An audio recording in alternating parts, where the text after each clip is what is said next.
Hello there, YouTube. This is over on Cloud 9 speaking for the Rabbit Commentaries channel, and we'd like to welcome you to what is, by all means and purposes and perceptions, a much more thoughtful video than what we are prone to putting up on our channel. By the tagline, let me open first and foremost by saying that Rabbit Commentaries says Black Lives Matter. And we are joining and we are heeding the call that all people, Americans, and everyone abroad should recognize at least this one thing: Black Lives Matter.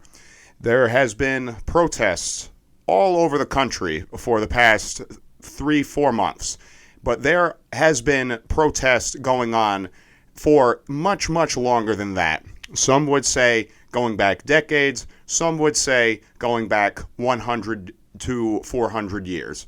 Yes, we are still protesting something that is quite important. And let me say again for the record, Black Lives Matter. Rabbit Commentaries condemns any oppression of black people or people of color simply because of the color of their skin. Not by life choices, not by the reality of who they are or the circumstances in which they come into contact with racist people.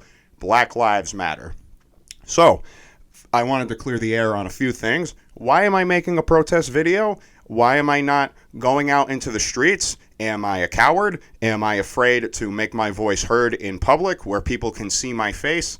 Well, this is the best that I can do, is to at least leave a recording of my voice talking about something that matters, something that can be shared, because this is the internet. It could get swallowed up in the swath of videos that have been coming up on this exact same subject.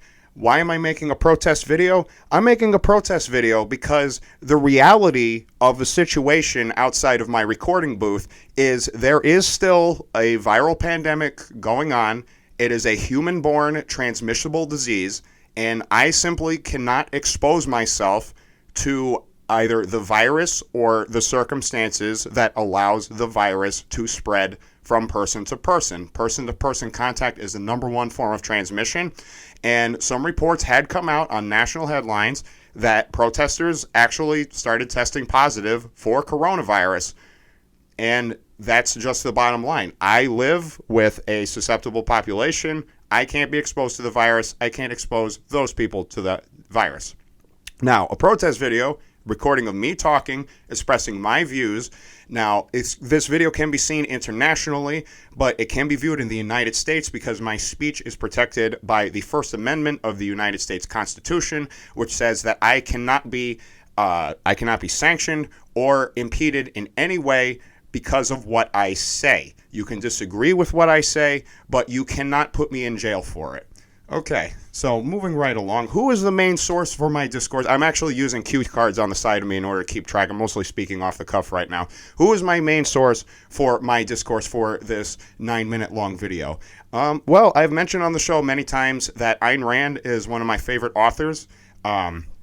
She had survived the Russian Revolution of 1917 and 1918. She survived World War II. She was a U.S. citizen by choice, immigrating to the United States sometime in the 1920s.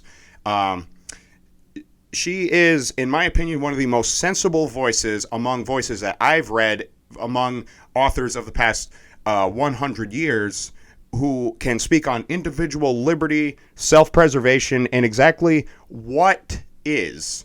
We're talking about reality. Reality is an unchanging thing. That's why, in her words, she developed, by her philosophy of objectivism, she repeatedly refers to a phenomenon called an objective reality. It is the reality that not only can I see, but you can see, he can see, she can see, and that anybody with a brain can see. It is objective. It is there to be observed, and it is not a thing that can be tampered with by any forces whatsoever.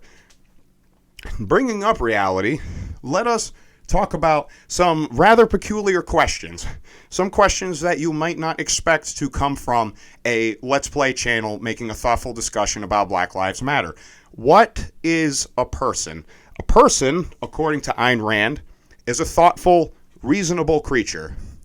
A person is a creature who uses his or her sense of reason in order to navigate an objective reality by which we must make perceptions, we must observe things with our eyes, in our ears, and those sensations go to our brain where we make sense of them. Now, it is during the perception stage that you can run into the trap that a lot of people run into, that I will be going into later, where one's perceptions of an objective reality becomes tampered with, blocked, influenced, or outright destroyed. And it is very important, of course, in our own lives that we hang on to an objective reality, because we are all mindful creatures. You can say that someone is stupid, someone is ignorant, someone is a narcissist, somebody just plain cannot wait to put reality under the table. These people do have minds, but they are willingly subverting their own reality by tampering with their own perceptions. So we have so far established that a person is a mindful, thoughtful, reasonable creature who has the power of reason. So let's talk about what is a mind. A mind is one of the most loosely understood concepts in all of science, because we know about as much about what goes on in a person's head as we did like 200 years ago, when the earliest schools of psychology were just being developed. A mind is mankind's most important survival tool. It provides powers of recall, working memory, powers of identification, consciousness, mechanisms of self-restraint, and what is colloquially known as, air quote, infinite storage space, meaning that a mind is capable of learning an unlimited number of things throughout one's lifetime, and each of these things can be recalled. Among the things that can be recalled by a mind is a thing called a value. What is a value? A value, a lot of times, it shows up in ethics, it shows up in codes of conduct, etiquette. It is a lot of times phrased as a statement of should, like you should look both ways before crossing the street, or you should hold back that nasty thing you feel like saying, because it is a nasty thing that brings nothing good to the table. You should be respectful of your elders. You should stop at a red light instead of going through it pretending that it's a green light. Values tell you how to make sense of your objective reality. It gives you criteria as to what you can do when faced with a certain situation.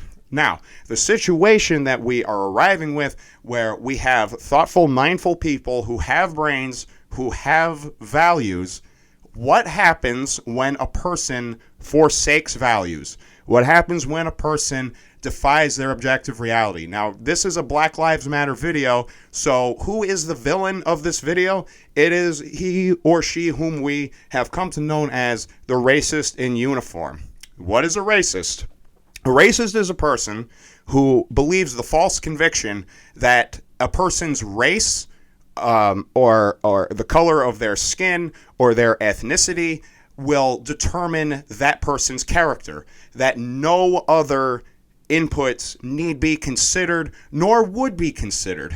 A racist is a person who is willing to sacrifice his or her own mind for the sake of obedience to a commonly, and unfortunately so, a commonly held belief that black people are dangerous, that people of color should be distrusted, they should be sanctioned, victimized, thrown under the bus. Now, I realize that I'm going well over the 9-minute time limit, but I doubt I'm going to do another take on this, so I'll just keep going.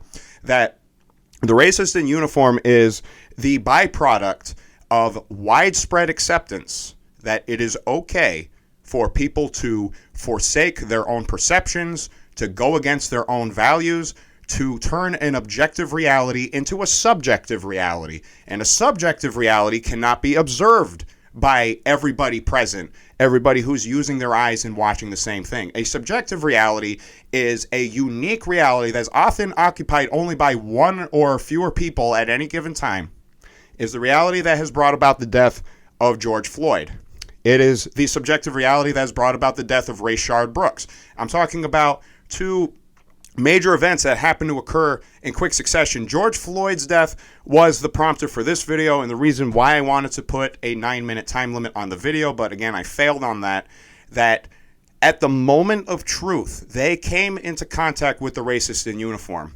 They came into contact with a person who put their objective reality aside and put on the subjective reality of other people who would have done the same thing that they did. Why did the officer kneel on George Floyd's neck, on his neck, for over 3 minutes? Why were other officers also using their own bodies, just turning a human being into a lump of meat that has no other purpose, not to think, but to just use their bodies, their mass, and the force of gravity in order to bring a living person down as low as you can go, to the point of death? And autopsy reports did confirm, as I saw in national news, that the back compression did cause a disruption in the flow of oxygenated blood throughout the man's cardiovascular system. His system started shutting down. He lost consciousness. He went limp, and he tragically passed away shortly after that incident. It is because the racist in uniform he had a chance at just looking at the reality, looking down. See, if I had a man under my knee right now, I would be looking down in order to observe that person. And I'd say, wait a minute, I need to stop what I'm doing, because objectively, I am threatening a man's life. That if this was any other person, especially a person who is white, and the officer who personally put his knee on the neck of George Floyd was a white man, that wouldn't have happened to another white person. Because the subjective reality also that he has is that every white person is okay until they prove themselves to be not okay. Now, statistically, we find that if just by the color of your skin, you are 3 times more likely to die during a police encounter than if you were white. Many people hold, myself included, hand held high, George Floyd would have survived if he was a white man. It is tragically unfortunate. And that's finally the reason why I had to make this video, is that we are discussing what it is that drives people to do these insane things. Let's talk about the Rayshard Brooks shooting. This was an incident that happened at a Wendy's, of all things. He was found unconscious in his car. Somebody called the cops on him to say, this dude is unconscious in the drive-thru. Police show up. 45 minutes later, this poor young man is dead. Why? Well, the situation was he was drunk, he had been drinking, he lived a short ways from his home. He even suggested to the cops, how about I just go home, and the cops, one of whom was revealed to be the racist in uniform, and he later kicked the young man in the head while he was on the ground bleeding, instead of using his oath of officerhood in order to render help to a person who is clearly suffering. Instead, after this racist in uniform went through all the motions of processing somebody who is encountered with the police, he simply took that as his permission to do whatever it was he pleased with that man, including, very critically so, forgetting to tell the person that he was under arrest. So now, we're talking about people who have a choice. People who have a choice between using their minds and not using their minds. Every person can do it. I can do it right now, but I choose to be mindful because that is the mode of existence I find to be critical to my livelihood. This man had a choice to realize, wait a minute, wasn't there something I was supposed to do according to the procedure to actually inform the person that they are under arrest instead of immediately saying, okay, hands behind your back, let's do this? Because at that point, I'd like to think, I'm not a psychologist, a diagnosis from a distance is the sincerest form of quackery, that he was so satisfied with doing the 40-minute long ritual. That's a lot of time, by the way. This is time off the clock, time on our lives, time on payroll. So he already had put in a cost, and that cost was sufficient for him to forget everything else, including his own duty of informing the person that they were under arrest. And that was why poor Rayshard Brooks struggled. And at the moment now, the mindful person shuts off his mind. He recognizes that he's dealing with a person of color who is struggling against an authority that is trying to bring him in. But they don't, and they refused to understand why he was struggling. It's because they skipped a step, and there is a reason why it was a step. I really should not be laughing, but maybe what the laughter is that I find myself incredulous that any person at any point would just willingly sacrifice their minds. They would just turn their minds off. The concept of sacrificing one's own mind is an Ayn Rand ism, by the way. It's something that John Galt goes over and over again towards the end of Atlas Shrugged. Atlas Shrugged is honestly probably one of my main sources by which I am making my dissertation today, that they sacrifice their minds to the moment, to the people who would have agreed with what they did. All history wiped out. All events that happened previously wiped out. All that they see and all that they care about at that exact moment is that they have in their custody a black person who is unwilling to cooperate with the police.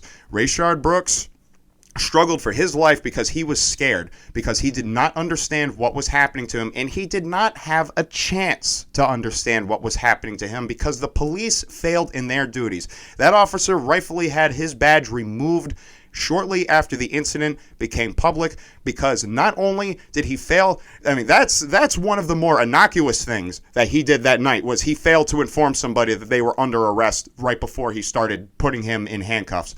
He also, Rayshard Brooks was scared. He thought that he was being victimized. So in self-defense, because he is a reasonable creature who understands that self-preservation sometimes depends on the fight or flight response, grabs the cop's taser, runs away, points it at him, fires, and they take that as the justification to use lethal force. Officers shot more than once at Rayshard Brooks. Rayshard Brooks falls to the ground, and what does the officer do? For 2 minutes, they do not render help to him, even though it's their duty to do so, because, again, we're talking about people who are supposed to be using their minds, who are supposed to be holding these values in their head, and they wiped it out. Oh, I'm an officer that is supposed to render help to a person who is bleeding on the ground, even though I was the one who shot him. That is their job. That is in their job description. It is a duty. They can look it up. Other people can look it up too. Again, objective reality. But at the moment of truth, when these tragic things happen, objective reality becomes subordinate to subjective reality. And at that point, that cop wanted nothing better to do than to walk up to the poor kid who is helpless, lying bleeding on the ground, and kicks him in the head. And that photograph surfaces to mind. I know many other people saw the same thing, different broadcasts, different time. The information was out there. Rayshard Brooks got kicked in the head after being shot, fallen to the ground, and then passed away later that same night. Why?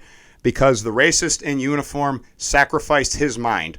Because the racist in uniform decided that conformity to a group of other racist officers was more important than heeding an objective reality. And I did not think that I was going to spend that long on a single cue card, but in a way, I am glad I did. So, these terrible things on the table that we are pushed to the point where we have to even stand outside at a traffic stop, and I think it was actually a very good friend of mine whom I saw, but I couldn't recognize him because he was wearing a mask at the time, and of course you should be wearing a mask if you're in public because, again, it's the coronavirus pandemic right now, that we have to say these things. What are the solutions? What can we do? Well, these are the solutions on the table as a matter of public policy. Number one is improve the internal affairs review process for pretty much every police precinct in the country. Internal affairs is the mechanism that allows a police precinct to monitor itself in order to make corrections as needed. Complaints were already filed against these two respective different men who did terrible things in a similar manner. And these complaints were supposed to be submitted to internal affairs. Internal affairs personnel looks it over, and they apply the corrective action. No corrective action was taken. It is possible that the complaints were never even reviewed, and then they expired, and then they were no longer in the hands of internal affairs. And again, internal affairs is the mechanism that allows police precincts to maintain their codes of conduct, to respect their own values, to hold that when we put something and we make you hold your hand up or put your hand on a Bible and say, I swear, that means that these are the values that other people can look up. It's part of your objective reality and everybody else's. And the moment you decide that that objective reality is not as important as you being able to have your way with another human being is when the whole system breaks down. Internal affairs review is number one, that they have to improve the process. If you have complaints against an officer and there's a pattern to the complaints, that is where internal affairs comes in. You can take corrective action against that officer, retrain him, or just outright fire the person, because the person, any person in any job, in any walk of life, who has this unfortunate tendency to turn off their senses to an objective reality and instead obey whom? The people in their head, the people whom they're trying to please, the people whom they're trying to be like. That is where the bad behavior comes from. It's when objective reality becomes subordinate to subjective reality. So, internal affairs, number one. Number two is retrain officers to stop using choking measures of incapacitation. Now, I believe it was in the city of Chicago. I am so sorry if I'm fudging details. Again, I'm speaking off the cuff. I only allowed myself so much time to prepare. That the city of Chicago, let's say, they had recognized that choking incapacitation procedures has actually been a regular thing since about 2015. It's the year 2020, so we're talking 5 years when it became standard procedure for officers to put their hands around a person's neck or use some other kind of restraint in order to subdue somebody who is resisting arrest, either rightfully or wrongfully so, that it is okay to block a person's ability to breathe because it is more convenient for them to handle an unconscious body who could have died, by the way, than to deal with a person who maybe is able to speak, able to struggle, able to put up a fight. So, yes, I think personally, choking restraints, it should never be considered. It's not a matter of last resort because it is the equivalent of pulling a gun out on somebody. Death is death. If you can't breathe, you die. If you take a bullet to the heart, you are dead. It's the same thing caused by two different things. Another option on the table that has been across the board denied is defund the police. No, do not defund the police. Do not attack people's wallets in order to influence their behavior. I actually find this a lot like the theoretical wealth cap that many people have tried for centuries in order to tell somebody that they can't make a certain amount of money. No, because you cannot affect a person's wallet in order to influence their behavior. They will find another way. People who are guilty of quote-unquote making too much money, they'll simply go somewhere else. And that's why wealth caps don't work. And for a similar reason, it's why defunding the police won't work. It's because they will simply go somewhere else and do the same things and have their behaviors unchanged. So no, do not defund the police department. It is simply not going to work. And finally, on a more helpful note, another solution is we should provide psychological evaluation assistance. We should be able to have a better understanding of where bad behavior comes from. It comes from the mind. It comes from the lack of a mind. I think that we are closer as a global community than ever than finally realizing once and for all that mindfulness and mindlessness is a thin line to cross. And once it's crossed, you're in trouble. If you go from being mindful to mindless, you're in trouble. That I've experienced it in my own life. I've had moments when I wanted to scream at the world because nothing was more important than just my defiance of an objective reality that I found disagreeable. Okay? We all experience it in our own lives. It's part of the human condition, and that's why it is so important to respect the mind, to respect a person's ability to observe and heed an objective reality. And if it finally means that we have to create a new criterion in which to judge the efficacy of our police officers by saying, oh, you're mindful, you know what things are, you could say what things are, you can say off the top of your head what values are, and you're good at your job. You should keep your job. Thumbs up to you, and thumbs up to the police officers, the men and women who sacrifice their lives every single day, put their lives on the line for the sake of people who are unwilling to do it themselves. Thank you. Thank you for being good. Thank you for being mindful. And thank you for doing your jobs. Now, if we develop the alternative criteria, which of course is a mindless person, we'll say, well, you have numerous complaints against you. They all follow a pattern of behavior. And we have seen time and time again that on the subject of heeding to an objective value or trying to be loyal to a group of people, we find that your sense of loyalty is more important than your sense of objective reality, and we simply cannot have that. Yes, loyalty is good. Yes, being a member of a group is good. Yes, being accepted by society and by social groups is good. But when it becomes the crux of your being, when it becomes the only thing that you care about is being accepted by others, that's where things go wrong. It does not take a mindful person to be loyal. It does not take a mindful person to be obedient. It does not take a mindful person to do something under the threat of being shot by a person who is holding a gun. It is simply not the case. So, again, psychological evaluation for police officers, filter them out. Filter the mindful from the mindless. You will find in every group, whether it's a police precinct or it's Congress or it's a football team or staff at a cafeteria, you will find people who are mindful. You will find people who are mindless. Filter them out.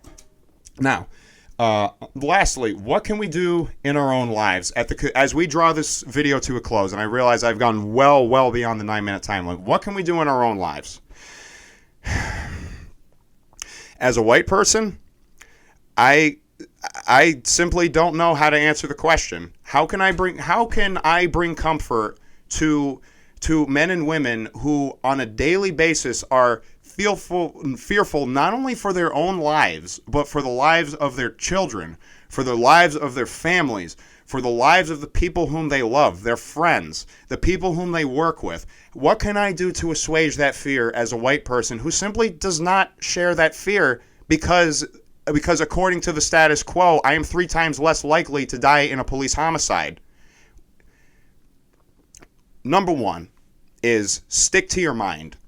If you know when something is right, you defend it. And I am proud to see that there are people who have taken to the streets, and there are people who have taken the time to put the information out there at the threat of their safety, of their freedoms, even at the threat of ridicule and ostracization by their peers, that they are sticking by what's right. And you know what? Awesome. That is the right thing to do, is when you know that something's right, you say it, you know it, and you don't let anybody tell you that it's wrong. When you have a conviction in your mind and the verdict of your mind has declared it so, nothing, no social influence on earth should overturn the verdict of your mind. Ayn Rand quote. And these notes suck. I suppose another solution is, if you can see danger coming, you should trust your instinct. I have not been in a situation where I had to decide whether or not I was going to live or die depending on whether or not I was going to come in contact with the police. And maybe as a matter of just keeping a soul on this earth, to keep breath going through the body, keeping blood pumping through the heart, sometimes you might find yourself making strange choices. You may find yourself being paranoid, but you're not paranoid. You are a self-sustaining creature, just like every mindful creature that passes in and out of this world. And there are moments when you may find yourself maybe taking a different way home, or taking a detour down a different street. That these are the things that can keep you alive. Please stay alive, whatever it takes. And this is where my source of comfort falls apart, is what happens. What can I say to a person who is on the ground pleading for their lives? All I could say is, I'm so sorry. I really am. That I am more fortunate, that other people are more fortunate than you. And may the people who do these terrible things be damned, and may God have mercy on you and for your loved ones. It is all I can say.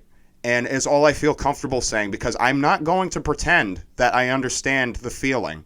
because I do not pretend anything. Pretense is the act of a person who decides that subjective reality is more important than objective reality. They have to take an objective reality and pretend it's something else because it satisfies them. But no matter what amount of pretense, no matter what excuses you make for yourself, whether it's loyalty, social conformity, or this false assertion that people will fall under, such as the racist assertion that people of color are more dangerous than people of not color.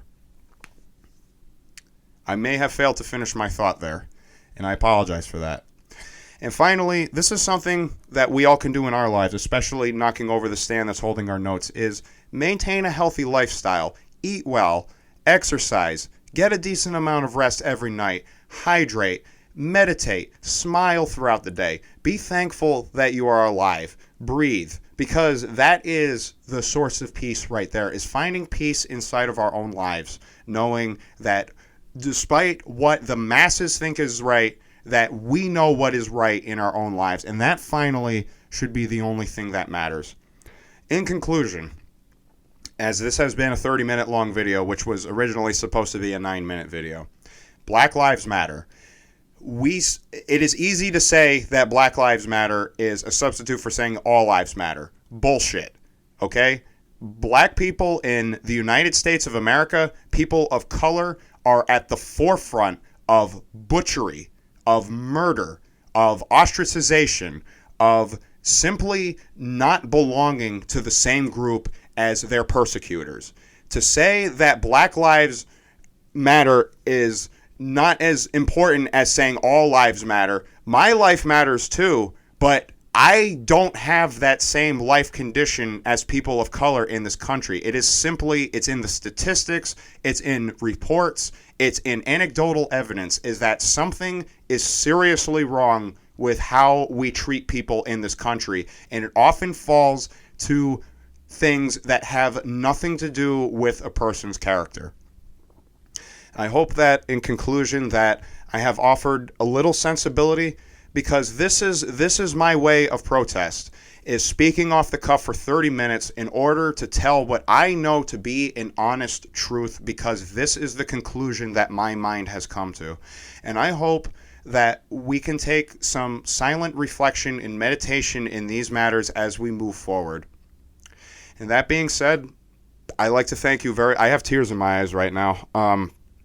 I'd like to thank everyone who has stuck around to watch this video, to listen to my voice for 30 minutes. I don't promise that I was coherent the entire time, but sometimes it's not easy to do the right thing. And even when we fail in doing it correctly, it's the effort that matters. It is that you are satisfying your own code of conduct, because that is what makes a mind, is a person who can sustain himself without the help of interfering social influence. That being said, I'd like to wish everybody a wonderful rest of your day, and I hope that things get better for everyone. Thank you so much for watching, and have a great day, everyone.